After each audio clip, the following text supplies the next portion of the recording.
大家好 ，Sir, put your phone away. Come on. I'm looking for product placement. Okay, sure. Okay. Yeah. That's right. 大家好，就我们的奥运教练终于从斐济流感的阴影中出来了啊，大病初愈。然后我们这一段时间做了不少的拳击视频，也收到了大家的很多私信。我从私信里大概挑了几个，就大家问的比较多的，就大家问的也比较迫切的几个关于拳击的问题啊，然后我们来问一问这个教奥运会的专业人士。Yes, sir. So yeah, I just gonna ask you some questions. Certainly. Yeah, and the first question they want to know is, do they have to stop sex before they start fighting? There's no scientific evidence that says having sex before fighting is a problem. Yes. It's probably staying up all night that's the problem. Okay. Yeah. So. But it's more of a mental thing than a physical thing. Okay. So what do you think about Michael Tyson had too much sex before his fight day and get knocked out? He got knocked out because he wasn't training hard enough. Okay. And he wasn't focused. Okay. Yeah. So basically, if you train hard enough and you have good enough sleep, sex is no problem. That is right. Aha. That's very interesting. Yes. And another question is a very regular question, and you know, newbies when they fight too much, the junction between their arm and their body, like this part, will feel really sore. Yes. And they want to know, do they still training with this sore, or they have to stop training with it? It depends if it's sore or injured.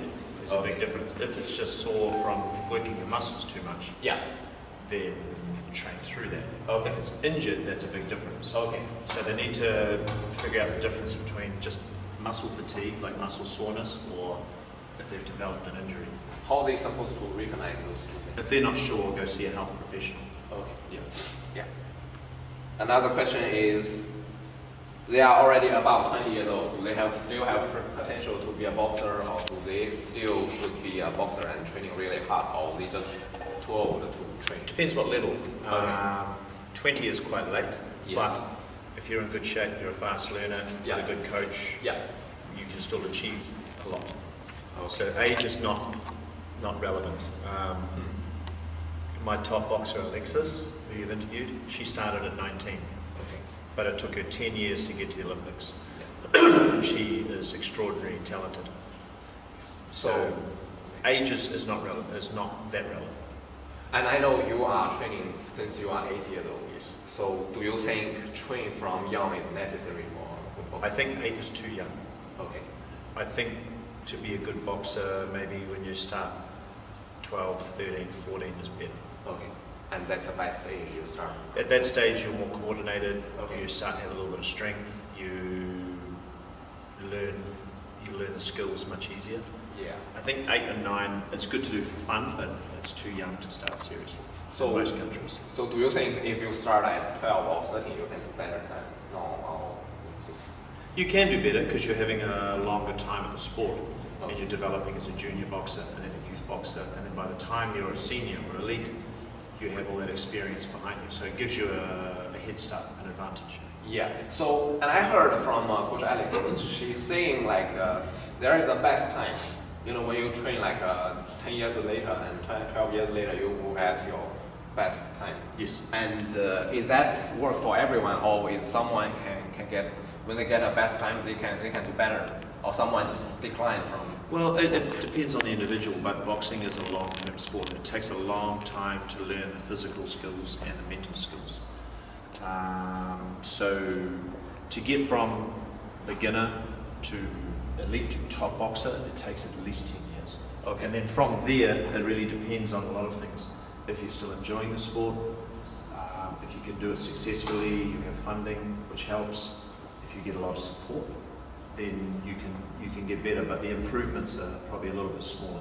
Okay, so I saw like some boxers, they do really good at one particular time and they just quit boxing, and someone like Lomachenko, and they do boxing for like 20 years or something like that. So it really depends on individuals. Depends on the individual, and boxing's a hard sport. There's a lot of people that watch title fights and then they want to be a boxer. Yeah. And then after 3 months realize the training's too hard. And they can't do it. So if you're weak here, you're not going to be a good boxer. Okay, get it. And that's a silly question. People want to know, will boxing make them live lives longer? And will it bad for your body health? If you're a bad boxer, then it's probably bad for your health if you get punched in the head a lot. Yeah. But if you're a good boxer and you're training and exercising, that's good for you. Any exercise is good for you. Okay. But with most things, it's balance. If you're boxing for a long time and you start getting hit way too much, not good. You have to know when to stop. But the exercise part of boxing, you should do for as long as you want. And how do you know it's like too much? You get too much hate. If you have a good coach, you have to trust your coach. Your coach's job is to look after you. So if your coach thinks you're getting hit too much, then your coach will recommend that you have a break, or maybe tell you that boxing is not the right sport if you're getting hit too much. Okay, like last time when I threw Phil Hawks on Waha and you stopped him from getting hit. Yeah. Yeah, because I didn't want him getting hit too much, because he's not going to learn anything. So I got to protect him. So a good boxing coach is really good for our health. Yes, it's the #1 rule for coaches. Is protect your boxer. Yeah, and you say that before, and yes. we should emphasize this. Yes. Yeah. And the last question is another silly question. They want to ask like, is boxing working really good when they fight on the street? You should never fight on the street. Yeah. Any of my boxers fighting in the street, I kick them out of my gym. Okay. Yeah. It is a good form of self-defense. Yes. So if someone starts a fight, boxing is one of the best forms of self-defense. Yeah. Because most forms of self-defense, like karate, taekwondo, is bullshit. Okay. Yeah, that don't hurt a lot of person, but yeah, keep this way. Let's keep this way. Yeah. That is real. But boxing is a better self-defense. Okay. Yeah. And have you like randomly got into some fight in street and you defend yourself? Yes. Okay. So do you want to talk about it? Sure. I never started the fight. Okay. The last time I got into a fight was about 13 years ago. 13 years ago. That's a long time. Yeah. Okay. And he came to me. Yeah. I warned him twice. Yeah. He didn't listen. Yeah. So I hit him, and as he was falling, I hit him 2 more times. Okay. But I then took him to the hospital. Oh, okay. Because, Yeah. So like one punch you're not gonna know. Yeah. And but as he was falling, I hit him 2 more times. Okay. Just to teach him a lesson. Yeah. He was bigger than me. Oh, okay. And he was an asshole. Yeah. Because he hit a woman. So, Okay. Yeah. So basically, if you like, of course, we don't want to start fight or fight people on the street. Yeah. But if we evolve, the boxing is really effective when you fight those people. For self-defense, it's very effective. Yeah. Okay. Best defense is run. Okay. Second best, self-defense. So running is always the best choice. Yeah, safest choice. Okay. But if you can't run and you have to defend yourself, make sure you do a good enough job that it finishes quick. Okay, sure. And you finish it so quick. Oh yeah. Yeah. Yeah. Get it. I never start the fights, but I always finish them. Okay. Yeah, that's cool. 好，然后这就是我之前从评论区和私信区挑到的5个热点问题，希望就能够解答一下大家的疑惑。如果大家还有此类问题啊，就别管是专业角度的问题，还是非专业的，就业余角度的问题啊，都欢迎来就是告诉我们。然后，如果你有任何的建议，也欢迎告诉我们。